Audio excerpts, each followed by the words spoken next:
tu as fui l'Italie. Incapable de vivre. Voilà un témoignage accablant contre toi, venant de Pierre-Paul Ndo. Est-ce que, oui ou non, il ne t'a pas donné 20 000 euros? Est-ce que tu lui as remis cet argent? Quel est même le combat de Marie-Paul? Voilà. Tu vas m'affronter, que vaux-tu? Même l'école, tu n'as pas fait. Tu ne sais même pas ni t'exprimer. Tu n'as pas le niveau. Quand on parle, je parle fort. Je suis français, catégorie A. Car, ministère de la Justice, celui que tu côtoies. Je dis ça. Voilà. Moi, je dis ça. Je dis que Marie-Paul, tu n'es rien. Et tu ne ressembles à rien du tout. Et tu as les lèvres sont comme ça, là, comme la peau d'éléphant. Tu es qui? Tu parles aux gens, tu es qui? Moi, je peux me montrer, je suis belle. Me voici, je suis là. Wow. Regarde-moi, je suis belle. Je le dis. Ora. Voilà. Excusez-moi, ça, ce sont les aléas du direct. Vous comprenez la colère. Je suis là. C'est quoi? On n'a pas peur de Marie-Paul. Voilà. Marie-Paul t'a toujours appelé pour parler en mal des gens. Moi, je suis comme ça. Marie-Paul, elle t'a appelé pour se plaindre. Tu lui as dit, ma soeur, laisse, je vais mener la médiation. Quel est ton problème? Tu veux quoi? Tu cherches quoi derrière mon mari? Tu veux quoi? Moi, tu m'as insulté quand je m'étais montré pour la première fois sur le direct de Narcisse Mbarga. Tu as dit, cette grosse-là, je t'ai vu à Genève, tu ressembles à quoi? Tu es moche. L'odeur qui dégageait de toi. Tu es moche. Moi, je te le dis, les gens ont peur de toi. Moi, à un moment, il faut que je sorte de l'anonymat. J'en ai marre des racailles, des poubelles, les poubelles comme les Marie-Paul, des ordures. Les gens veulent venir en Europe. Toi, tu fuis l'Europe, tu pars rester au Cameroun. Tu marches partout sur les couloirs des bureaux pour chercher de quoi vivre, de quoi manger. Moi, je travaille. Mon mari, il travaille. Il vous a montré, c'est ça. Attention, on fait des captures d'écran. Des idiotes comme ça, là. Une idiote qui ne vaut rien. Tu ne vaux rien, Marie-Paul. Tu m'as vu. Moi, je vais sortir de l'anonymat. J'en ai marre de vous. Des saletés comme ça, des calamités comme vous. Les femmes qui... Tu parles, tu as quelle référence? Tu n'as aucune référence. Les dents. Mon Dieu. Tu ne sais pas qu'ici en Europe, on met l'appareil dentaire. Tu ne sais pas ça? Voilà. Je vais prier donc Madame Zogo de se calmer. Vous voyez que les esprits s'échauffent. Cette dame a de la haine. Tous les témoignages que j'ai eus aujourd'hui vont dans ce sens. Une femme ayant de la haine. Elle déteste tout le monde. Elle en veut à tout le monde. Marie-Paul donne des leçons aux gens. Son fils est un drogué en Italie qu'elle a fait rentrer au Cameroun. Toujours témoignage de Ndo. Lorsque Marie-Paul va parler des familles des gens, elle a un fils drogué en Italie qu'on a rapatrié au Cameroun.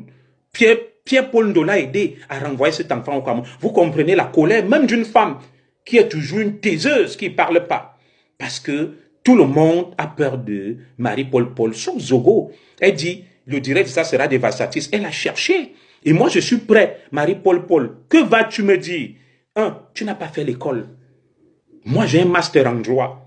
Je suis ancien commissaire de police, je l'étais au Cameroun. Je suis arrivé en France. J'ai travaillé, je me suis battu. J'ai commencé au bas de l'échelle pour nourrir ma famille. Celui qui est avec toi derrière, qui ne fout rien là. J'ai été garde du corps dans des sociétés de sécurité. J'ai fait du gardiennage dans des magasins, Decathlon, Sephora pour nourrir ma famille. J'ai acquis la nationalité française. Voilà mon parcours, je suis un exemple. J'ai eu un concours, catégorie A, ministère français de la justice. Je te mets au défi. Toi, tu es donc quoi? L'école, tu n'as pas fait. Le travail, tu n'as pas.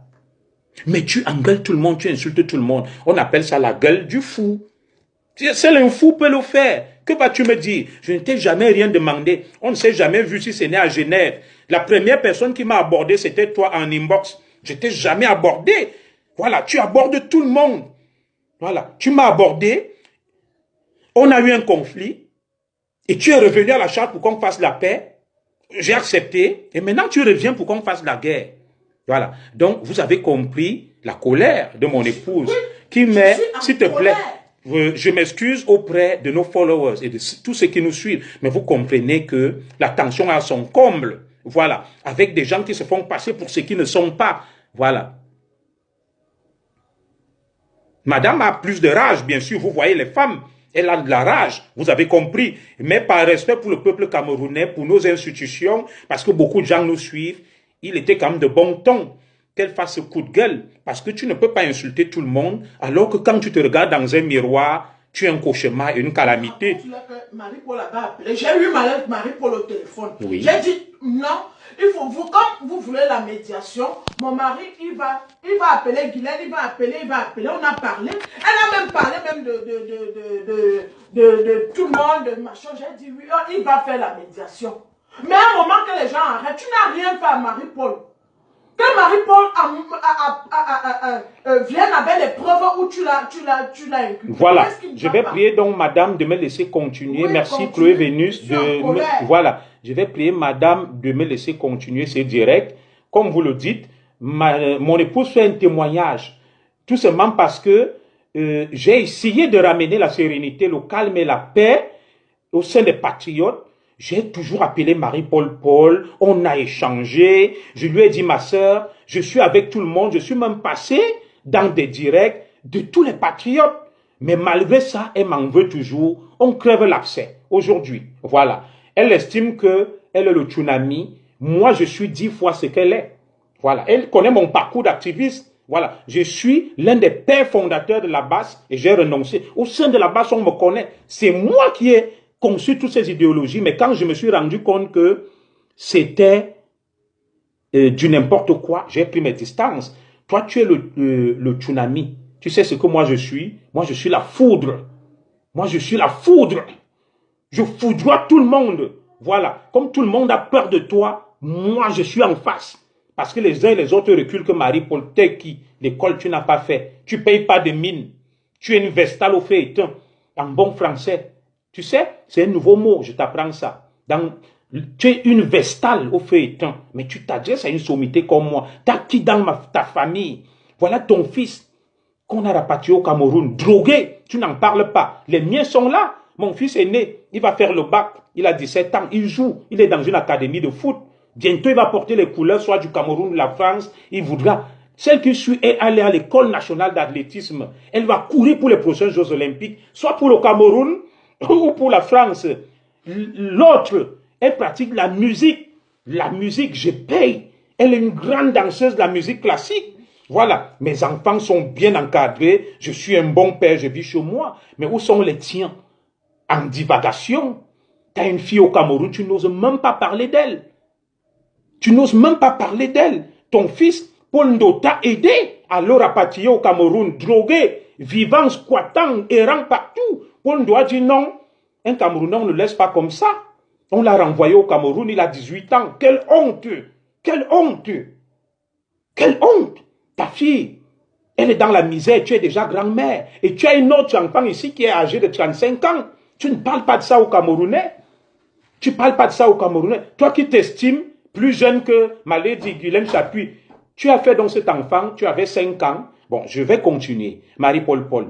Marie-Paul Paul est passée au tribunal le 12 septembre 2019 pour extorsion de fonds auprès d'un arbitre international du nom d'Évariste.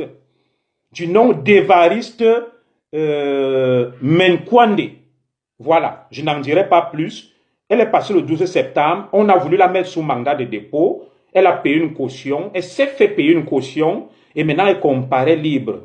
Il y a eu une deuxième audience, je crois le 26 septembre. Ni son conseil, ni elle ne se sont pas présentés parce qu'elle compte sur l'appui d'un ministre camerounais. Je ne sais pas où ils se connaissent. Voilà. Et du coup, ce ministre-là a dû payer cette caution. Elle ne s'est pas présentée. La prochaine audience est pour le 24 octobre au TGI de Yaoundé. Retenez cette date. Allez-y filmer.